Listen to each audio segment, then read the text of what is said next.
बिस्मिल्लाहिर्रहमानिर्रहीम। अब हमने आज पढ़ना है एक्ज़ीला पढ़ना है, एक्ज़ीला की कंटेंट्स और एक्ज़ीला की बाउंड्रीज़ पढ़नी है। ठीक है, अब इसमें क्या होता है कि ये आपके पास ना प्रिज्मोइड शेप होती है, प्रिज्म शेप होता है इसकी। ये देखें, ये आपके पास एपेक्स होती है। देखें प्रिज्म क्या होता है, इसकी एक बेस होती है, उसको एपेक्स बन रहा होता है, जहाँ से भी जा रही होती है और जहाँ से भी जा रही होती है। ठीक है, अब ये आपके पास इसका एपेक्स है, ये आपके पास इसकी बेस है, ये आपके पास इसकी एंटीरियर वाल है और पीछे की तरफ आपके पास होती है पोस्टीरियर वाल होती है। ठीक है, और ये आपके पास मीडियल इसका बॉर्डर होता है और ये आपके पास लेटरल बॉर्डर बना रहा होता है। अगर हम एपेक्स की बात करें तो एपेक्स में भी इसके कुछ रिलेशंस होते हैं। अब वो रिलेशंस क्या होते हैं, जो इसकी एंटीरियरली होता है ना, वो आपके पास होता है जो क्लेविकल होता है, उसका जो पोस्टीरियर सरफेस होती है ना, वो इसके एंटीरियर बॉर्डर बना रहा होता है आपके पास जो एपेक्स होता है। और इसका जो आपके पास पोस्टीरियर बॉर्डर होता है, वो स्कैपुला के जो सुपीरियर बॉर्डर होते हैं ना, स्कैपुला जब पढ़ेंगे हम उसमें सुपीरियर बॉर्डर होता है, वो इसका आपके पास पोस्टीरियरली मार्जिन बना रहा होता है। जो इसका मिडली बना रहा होता है वो फर्स्ट स्ट्रिप होता है ना, उसका आउटर जो बॉर्डर होता है वो इसका मिडली पोर्शन बना रहा होता है ऑफ द एपेक्स का।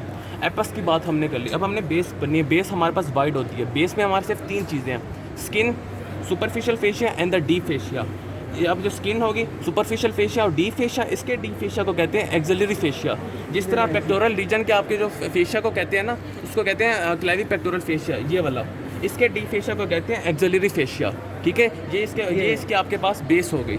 ठीक है, अब हमने बात करी है इसकी एंटीरियर वाल की। एंटीरियर वाल किससे मिलकर बनती है? जो आपके पास एंटीरियर वाल होती है, देखो सामने की तरफ एंटीरियर वाल है, ये आपके पास पेक मेजर, पेक्टोरलिस मेजर, आपके पास क्लेवी पेक्टोरल फेशिया और आपके पास पेक माइनर होती है। ये 3 चीज़ें, पेक मेजर, आपके पास clavipectoral fascia and the pec minor, ये इसके एंटीरियर वाल बना रहे होते हैं। अगर इसकी पोस्टीरियर वाल की बात करें तो वो पीछे होती है, बैक और बैक पे होती है, लेकिन हम देख नहीं सकते अभी, जब हम बैक के मसल पढ़ेंगे तब हम बताएंगे। अब उसमें 3 चीज़ें होती हैं, subscapularis, teres major and latissimus डोर्साई।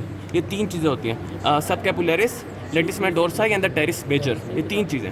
अब अगर इसका मीडियल बॉर्डर की बात करें, मीडियल वाल की, वो बन रही होती है, ये देखो आपके पास जो रिब्स होती है ना, first 4 ribs and with the intercostal जो मसल होते हैं ना, उनके दरमियान ये चीज़ें बना रही होती हैं इसकी। ये देखो अब रिब्स की कैसे डिफरेंशिएट होगा, फर्स्ट रिब तो यहाँ पर होती है, सेकंड रिब ये पालपेटेड होती है, third rib end the fourth rib end the intercostal जो मसल्स होते हैं ना यहाँ पर, ये इसका मीडियल, ये देखो इस साइड पे भी इस तरह ही होगा ना, ये आपको सिर्फ दिखाने के लिए यहाँ पे बताया, यहाँ पे इसका मीडियल वाल बना रहे होंगे। ठीक है, जो इसकी लेटरल वाल होगी ना, वो बन रही होगी आपके पास जो ह्यूमरस होता है, उसका जो अपर पार्ट होता है ना, उसके अलावा आपके पास यहाँ पे ना 2 तरह के और मसल्स होते हैं। आपने पढ़ा होगा ट्राइसेप्स ब्रैकाई एंड जो बाइसेप्स ब्रैकाई होती है। अब जब बाइसेप्स ब्रैकाई है ना, उसका जो शॉर्ट हेड होता है ना, वो इसका आपके पास लेटरल वाल बना रही होती है। एक और भी मसल होता है, उसका नाम था कोरेको ब्रैकियालस, वो भी इसके आपके पास लेटरल वाल बना रहा होता है। 3 चीज़ें, humerus, upper part of the humerus, coracobrachialis and the short head of the biceps brachii muscle, ये इसकी लेटरल वाल बना रहे होते हैं। अगर हम इसकी कॉन्टेंट्स की बात करें तो कॉन्टेंट्स बिल्कुल आसान है।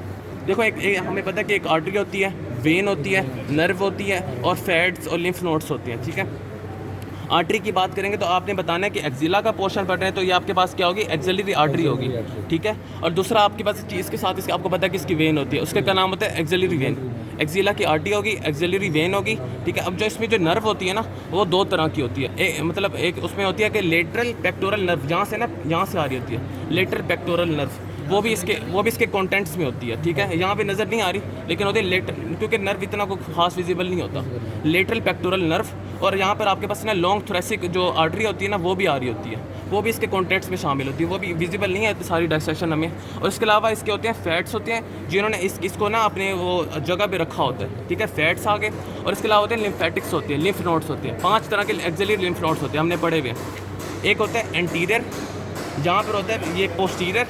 ठीक है, ये आपके पास लेटरल होता है, ये सेंट्रल, एपिकल, आपके पास सुप्रा क्लेविकुलर।